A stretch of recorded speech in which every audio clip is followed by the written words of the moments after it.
My dear brothers and sisters, have you ever experienced being left behind? Naranasan nyo na ba ang maiwan? For whatever reason. Halimbawa, yung mga kaibigan mo ay nagkayayaang kumain sa labas, o nagkayayaang gumimik, o nagkayayaang magbakasyon, at hindi ka sinabihan. Umalis sila, ikaw naiwan. O kaya isang miyembro ng pamilya ang kailangang magtrabaho sa ibang bansa. Umalis siya at kayo naiwan. Or maybe because of some problems in marriage, then couples separate. Or the passing away of a loved one, ang pagpanaw ng isang mahal sa buhay ay karanasan din ng maiwan. Separation and being left behind are experiences that are not pleasant, because they always involve pain. Separation is always painful. At minsan nga may nagsasabi na mas masakit yung maiwan kaysa mang-iwan. My dear brothers and sisters, Jesus also experienced the pain of being left behind. As we heard in our gospel this Sunday, many of those who were following Jesus left.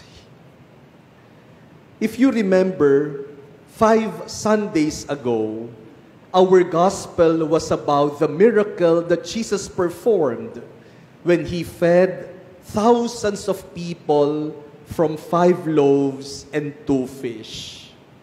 Nagpakain siya ng libo-libong mga tao mula sa iilang pirasong tinapay at isda. And because of that, the people wanted to make Him king. Gusto siyang gawing hari. Sino ba naman ang hindi gugustuhin si Jesus ang maging leader, kayang magparami at magpakain ng napakaraming tao? Kung siya ang leader, tiyak walang magugutom. Kung siya ang leader, siguradong lahat uunlad. And so they wanted to make Jesus king. But Jesus hid Himself because He did not want the intention of the people why they wanted Him to be their king. And so the people looked for Him. And when the people found Him, Jesus told them, "You are looking for me simply because you were fed. Kaya nyo naman ako hinahanap kasi nabusog kayo." And then Jesus taught them a lesson. Do not look for the food that perishes, but look for the food that brings you to eternal life. And then the people asked Jesus, "Then give us this food. Give us the food that will make us no longer experience hunger. Give us this food that will bring us to eternal life." And then Jesus said, "I am the bread that came down from heaven. If you eat my flesh and drink my blood, you will have eternal life." And because of those words of Jesus, the disciples, the people who followed Him, began to murmur. Nagbulong-bulungan sila. They asked questions because they could not understand what Jesus was saying, and they could not accept the teachings of Jesus. Kasi parang mahirap naman talagang intindihin. Biro nyo, sasabihin ni Jesus, "Kainin ninyo ako." kainin ninyo ang laman ko, inumin ninyo ang dugo ko. Parang mahirap naman talagang intindihin. Siguro sabi ng mga taong sumusunod sa kanya, ano kami, vampira? Kakainin ka namin? Iinumin namin ang dugo mo? Maybe they even thought that Jesus was out of his mind. Baka sabi nila, nababaliw na tong taong ito. Bakit tayo susunod dito? And so they decided to leave Jesus behind. Dahil hindi nila maintindihan ang sinasabi ni Jesus. Dahil hindi nila matanggap ang mga turo ni Jesus. Kaya iniwan na lang nila si Jesus. My dear brothers and sisters, isn't that a natural tendency to all of us? When we do not understand each other, when we cannot bear the other, when there are things that we could no longer accept, we simply walk out, we walk away, we separate, and we leave each other behind.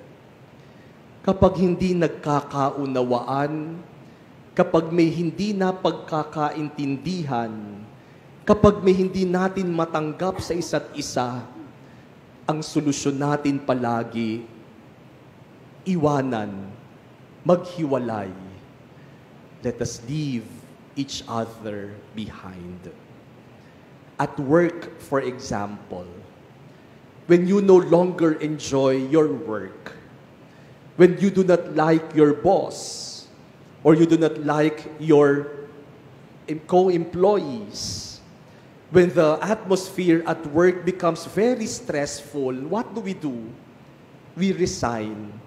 Aalis na lang ako. Ayoko kasi sa kanila at ayoko na dito.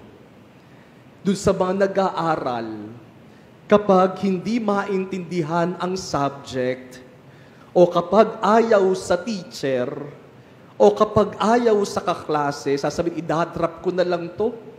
Ayoko dito. Iiwanan ko na sila. O kapag sa simbahan, ayaw nyo sa pare, lilipat na lang ng ibang simbahan. O kapag ang simbahan ay too much involved in politics, or the teachings of the church are difficult to accept, or when there are people in the church that hurt you, then you just leave the church. You go to another religion. You leave the faith. O kaya po sa ugnayan, sa relationships ng magulang at mga anak, kapag hindi nagkakasundo ang magulang at anak, may mga anak na lumalayas, umaalis ng bahay. O may mga magulang na sasabihing, lumayas ka sa pamamahay na ito. Maghiwalay na lang. And in marriage, oh, how many times that couples separate from each other only because there are things that they could not understand or could not accept. When irreconcilable differences surface, the decision is always separation. Kapag may problema na, kapag hindi na nagkakasundo, kapag nahihirapan na, ang pinakamabilis na solusyon, maghiwalay na lang tayo. Our second reading today talks about the sanctity of marriage. At kung nakinig po kayong mabuti sa ating second reading, ewan ko kung ano ang nagiging reaction ninyo habang kayo'y nakikinig sa habilin ni St. Paul. Sabi niya, wives should be subordinate to their husbands. Maganda-ganda pa nga po sa English eh. Pero sa Tagalog, medyo matindi. Sabi ni San Pablo, mga babae, pasakop kayo sa inyong mga asawa. Kaya yung mga lalaki sabi, yung mga babae naman nalungkot. Pero sabi rin naman ni Saint Paul, but husbands, love your wives. Bumawi naman si Saint Paul, mga lalaki, mahalin naman ninyo ang inyong asawa. Because marriage is a reflection, a mirror of the love of Jesus for His church. That is why marriage is holy, because the love of the husband and wife mirrors for us the love of Jesus for His church. And if Jesus does not abandon His church, if Jesus does not give up on His bride, the church, and if Jesus does not leave the church behind, so too must every husband and wife. Kaya banal ang pagsasama ng mag-asawa.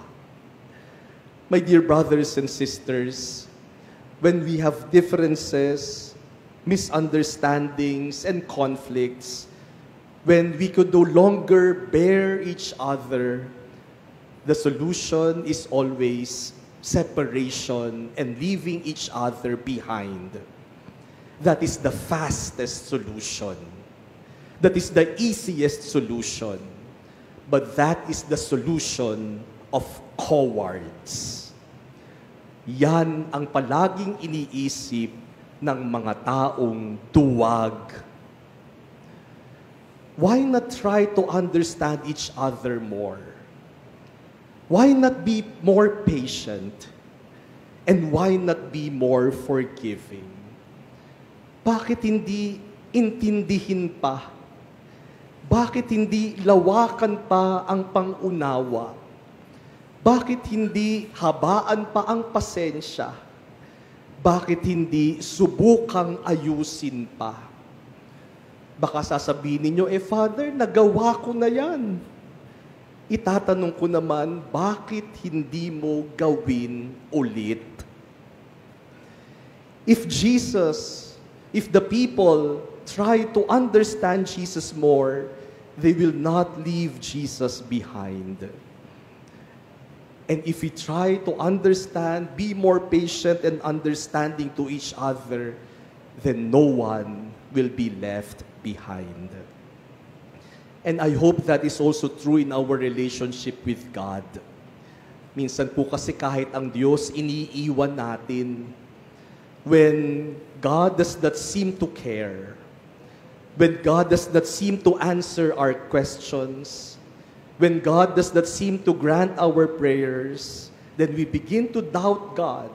We begin to question His love, and we leave Him behind.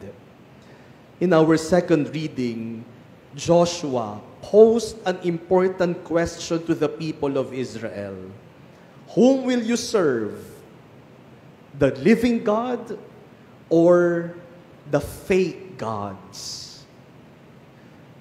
And the people of Israel made a decision, we will only serve the Lord.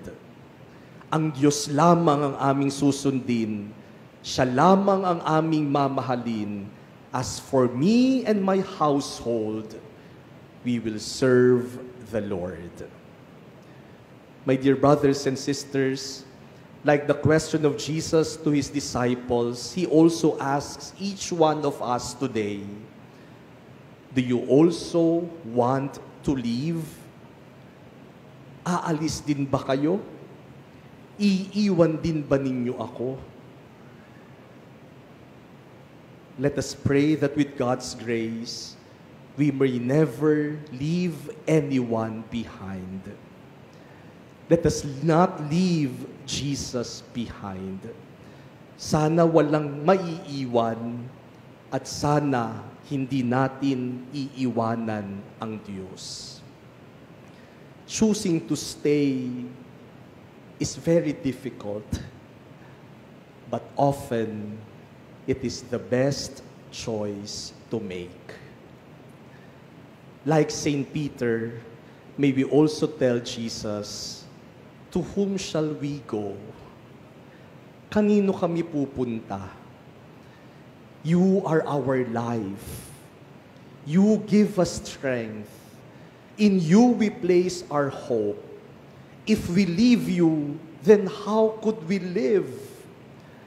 Pag iniwan ka namin, paano pa kami mabubuhay? Kapag iniwan ka namin, para na kaming namatay at nawalan ng buhay. To whom shall we go? We will not go anywhere else, but we will stay with you, Jesus, until the end.